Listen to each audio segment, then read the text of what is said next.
তুলসীপত্র চয়ন মন্ত্র। আপনারা সকালে সূর্যোদয়ের আগে কিংবা সন্ধ্যায় সূর্যাস্তের পরে এবং দ্বাদশী তিথিতে কখনো তুলসীপত্র চয়ন করবেন না।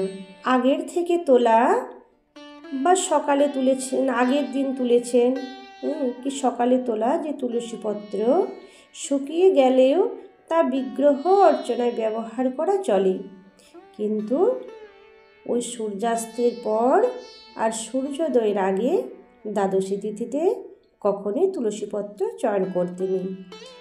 কীভাবে তুলসীপত্র চয়ন করবেন? তুলসী গাছের কাছে গিয়ে মাতাকে জানাবেন, ওম তুলস্যমৃত জন্মাসি সদাতম কেশবপ্রিয়া কেশবার্থে চিনোমিতাম বরদা ভব শোভনে। হে তুলসী মাতা, অমৃত থেকে আপনার জন্ম, আপনি নিয়ত ভগবান শ্রী কেশবের অতীব প্রিয়। এখন শ্রী কেশবের পূজার উদ্দেশ্যে আপনার পত্র ও মঞ্জরি আমি সংগ্রহ করছি, কৃপা করে আমাকে বরদান করুন বলে তুলসীপত্র চয়ন করবেন। তুলসীপত্র চয়ন করার পর মাতা রানীর কাছে ক্ষমা প্রার্থনা করবেন। কি বলে করবেন শুনে নিন।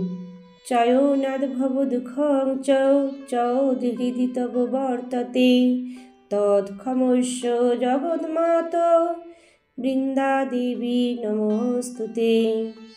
হে তুলসী দেবী, আপনাকে আমার সশ্রদ্ধ প্রণতি জানাই।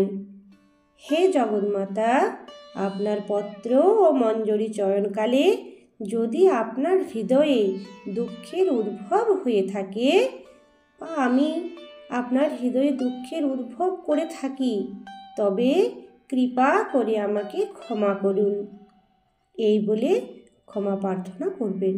হরে কৃষ্ণ, রাধে রাধে।